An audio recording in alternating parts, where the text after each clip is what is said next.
வணக்கம் உறவுகளே, எல்லாரும் எப்படி இருக்கீங்க? நல்லா இருக்கீங்களா? இன்றைக்கி என்ன வீடியோ பார்க்க போகிறோம்னா, நாங்கள் ஸ்கூல் போகிற ஒரு ட்ராவல் வீடியோ தான் பார்க்க போகிறோம். வீடியோ ஸ்கிப் பண்ணாமல் பாருங்கள். எவ்வளோ தான் காலங்கள் மாறினாலும் சரி, எவ்வளோ டெவலப் ஆனாலும் சரி, சில பேர் இப்படி தாங்க ஸ்கூலுக்கெல்லாம் போய் இன்னும் படிச்சுக்கிட்டு இருக்காங்க. நம்ம அந்த காலத்தில் படித்த மாதிரி. இன்றைக்கி எத்தனை மணிக்கு நான் எந்திரிப்பேன், ஸ்கூலில் பசங்களை கிளப்பி கொண்டு போய் எங்கே பஸ் ஏற்றுவேன் அப்படிங்கிறத உங்கள் வீடியோவில் ஆல்ரெடி ஒரு ஷார்ட்ஸ் வீடியோவில் போட்டிருந்தேன். அதில் நிறைய டவுட்டாக கூட கேட்டிங்க. அதெல்லாம் பொய் அப்படின்னா கூட சொன்னீங்க. நாங்கள் இருக்கிற தோட்டத்தில் இருந்து ஆல்ரெடி தோட்டத்தை பற்றி நான் உங்கள் எல்லா வீடியோலையுமே சொல்லியிருப்பேன். நாங்கள் இருக்கிறது இங்கே சம்பளம் தான், காட்டுக்குள்ளே தான் நாங்கள் இருக்கிறோம். பாருங்கள், சுற்றி வீடுங்களே கிடையாது. சுற்றி சுற்றி தோட்டம் இந்த மாதிரி ஏரியா தான் இருக்குது. நாங்கள் எவ்வளோ தூரம் ஸ்கூலுக்கு நடந்து போகணும் அப்படின்னு பார்த்தீங்கன்னா, ஸ்கூல் இருக்கிறது வந்து ஒரு 3 கிலோமீட்டர் இருக்குது. சில டைம் பஸ்ஸில் நான் கூட 3 கிலோமீட்டர் நடந்து கொண்டு போய் ஸ்கூலில் பசங்களை விட்டுட்டு கூட நான் வந்திருக்கேன்.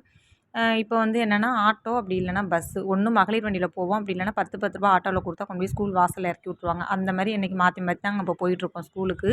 ஆட்டோவுக்கு தனிப்பட்ட முறையில் வாடகை கட்டினா ரூ. 2000 2500 கேட்பாங்க 2 பசங்களுக்கும். அதனால் அவ்வளோக்குலாம் நம்ம கொடுக்க வசதி இல்லைன்னு சொல்லிவிட்டு அப்படியே நாங்கள் கிளம்பிட்டோம். காலைல 5:30 மணிக்கு எஞ்சி பசங்களுக்கு சாப்பாடுலாம் கொடுத்து அப்படியே கிளம்ப ஆரம்பிச்சாச்சு. பின்னாடி ஒரு கட்டடம் தெரியுதுல, அதுக்கு அங்கிட்டு தான் எங்கள் தோட்டம் இருக்குது. அங்கேருந்து என்னால் எடுக்க முடியல, கொஞ்சம் மறந்துட்டேன் நான் பசங்களை அவசர அவசரமாக கிளப்புனதில். இது நடந்து வர பாதை ஃபுல் அண்ட் ஃபுல் பாருங்கள். சுற்றி எங்கேயுமே வீடு உங்களுக்கு தெரியாது. ஒரு 1/4 கிலோமீட்டர் நடந்து வந்ததுக்கப்புறம் தான் 1, 2 வீடுகள் வந்து தெரியும். அப்புறம் ஒரு 1/2 கிலோமீட்டர் நடந்து வந்ததுக்கப்புறம் நிறைய வீடு தெரியும். மொத்தத்தில் ஒரு 3/4 கிலோமீட்டர் இருக்குங்க. நாங்கள் ரோடு வர்றதுக்கு அவ்வளோ தூரத்தில் இருக்கும்.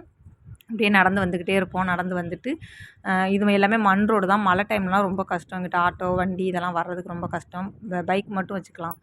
வண்டி, சைக்கிள் மட்டும் தான் அந்த ரோட்டில் போகும். மழை டைம்லாம் ரொம்ப கஷ்டம் தான் நாங்கள் இருக்கிற இடத்துல. நான் பசங்களை முன்னாடி விட்டு பின்னாடி தான் எப்போதும் நடந்து போவேன். ஆல்ரெடி பாம்பெல்லாம் எந்த டயத்தில் ரோட்டில் ஓரத்தில் கிடக்கும், கிராஸ் பண்ணி போகும். பாம்பெலாம் சின்ன சின்ன பாம்பெலாம் கிடையாதுங்க, ரொம்ப பெருசு பெருசாலாம் கிடக்கும். அதனால் கொஞ்சம் ஜாக்கிரதையாக பார்த்து இப்போ 2 நாளைக்கு முன்னாடி கூட நான் பாம்பை பார்த்தேன். அதனால் பசங்களை முன்னாடி விட்டு நான் பின்னாடி நடந்து போவேன். ஏன்னா பின்னாடி சில டைமில் வந்து நான் நடந்து போனால் கூட, முன்னாடி நான் நடந்து போய் பின்னாடி பசங்களை விட்டால் கூட டக்குன்னு பயந்துருவாங்க. அந்த மாதிரி தான் ஒரு நாள் நடந்துச்சு. அதனால் கூட்டு போயிட்டோம். இங்கே பார்த்தீங்கன்னா கொஞ்சம் தூரம் தாண்டி பார்த்தீங்கன்னா இங்கே வீடு இருக்குது. 1, 2 வீடு தான். எல்லாமே கிராமத்தில் ஒவ்வொரு வீடு அங்கங்கே இருக்கும்ல, அந்த மாதிரி தான் இருக்குது. நாங்கள் போகிற வழியில் எல்லா வசதியெல்லாம் இருக்குது. ஆட்டோ, பஸ்ஸு இந்த மாதிரி வசதி வந்து பஸ்ஸு நாங்கள் ஏறுற இடத்துல வந்து பஸ்ஸு கிடையாது. ஆட்டோ வசதியெல்லாம் இருக்குது. அதுக்கெல்லாம் காசு கொடுத்தா நம்ம ஆட்டோவில் அனுப்பி விடலாம். நம்மளுக்கு அந்த அளவுக்கு காசு கொடுக்குற அளவுக்கு வசதி கிடையாதுங்க. நடந்து வந்தாச்சு ஓரளவுக்கு. நாங்கள் இங்கே இருக்கிற தோட்டம் எங்கன்னு உங்களுக்கு நான் காட்டுறேங்க பாருங்கள். ரோடு ஏறி வந்து தார் ரோடு ஏறி வந்தாச்சு. வந்துட்டு நாங்கள் போகிற வழியில் தான் வண்டி எல்லாமே போகும். இந்த ரோட்டில் தான் நாங்கள் அங்கே அவ்வளோ தூரத்தில் தான் போய் பஸ்ஸு ஏறணும். ரோடு இங்கேருந்து தெரியுதா என்னன்னு தெரியலை உங்களுக்கு. இந்த மலை இங்கேருந்து மலைலாம் தெரியும் பாருங்கள். இது ஃபுல்லாகவே செம்மண் பூமி தான். இதுலேருந்து ஒரு மலை அந்த அவங்கள்ட்ட நான் காட்டுறேன் பாருங்கள். அந்த மலை தான் வந்து சூர்யா படத்தில், சிங்கம் படத்தில் மலை வரும் பார்த்தீங்களா, அந்த மலை. பிரகாஷ்ராஜ் சார் வந்து உட்காருவாங்கல்ல, அந்த மலை தான் அது. அது இங்கேருந்து பார்க்கல உங்களுக்கு வித்தியாசமாக தெரியுது. கிட்டக்க பார்த்தோம்னா ரொம்ப அழகாக இருக்கும். இந்த ரோட்டில் தாங்க நாங்கள் நடந்து போகணும். ரெகுலராக நாங்கள் நடந்து தான் போயிட்டுருக்கோம். என் பையனுக்கு ஒரு கிளாஸ் நடக்கும். அதனால தான் நான் பையன் கூட போகிறேன். இல்லைனா கூட என் வீட்டுக்கார் வண்டியில் கொண்டு போய் விட்டுருவார். கொடுக்குற 16,000 சம்பளத்தை எப்படிலாம் சிக்கனப்படுத்தணும்னு சொல்லி தாங்க நாங்கள் யோசித்து ஒவ்வொரு நாளும் எங்கள் ஃபேமிலி ஓடிக்கிட்டுருக்கு.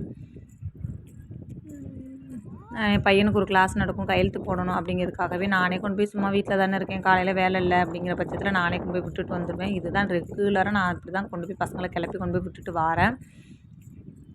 இங்கே தான் கடை தெருவுக்கு எல்லாமே பால், ஜீனி எதுவும் வாங்கணும், ஒரு அவசரம் ஆகிறதுக்கு எல்லா பொருளுமே இங்கே தான் வந்து வாங்கிக்கலாம். பாருங்கள், வந்தாச்சு, நெருங்கி வந்தாச்சு, பாலக்கட்டைக்கிட்ட வந்தாச்சு. இந்த பாலக்கட்டையில் தான் என் பசங்க பேக்கெல்லாம் வச்சுட்டு உட்காந்துருப்பாங்க. நான் பஸ் வருதான்னு எட்டி பார்ப்பேன். இப்போ வந்து ஒரு ரெகுலராக ஒரு 10 நாளாக ஒரு ஆட்டோ டிரைவர் வந்து வராருங்க. ரெகுலராக வந்து ஆட்டோ கொண்டு போய் விட்டுட்டு என்ன பண்ணுவாருன்னு பார்த்தீங்கன்னா, 10 ரூபா 20 ரூபா என் பசங்களை நான் கொண்டு போய் அங்கேயே விட்டுறேம்மா அப்படின்னு சொல்லிட்டு கூட்டிகிட்டு போயிட்டுருக்காங்க. இந்த மாதிரி தான் ஒவ்வொரு நாளும் நாங்கள் கஷ்டப்பட்டு ஸ்கூலில் கொண்டு வந்து பசங்களை விட்டுக்கிட்டு இருக்கோங்க. இந்த வீடியோ ஏற்கனவே ஷார்ட்ஸ் போட்டிருந்தேன். இந்த வீடியோ பிடிச்சிருந்தா லைக் பண்ணி, கமெண்ட் பண்ணி, ஷேர் பண்ணிவிட்டு சேனல் பிடிச்சிருந்தா சப்ஸ்கிரைப் பண்ணிக்கோங்க. பாய்.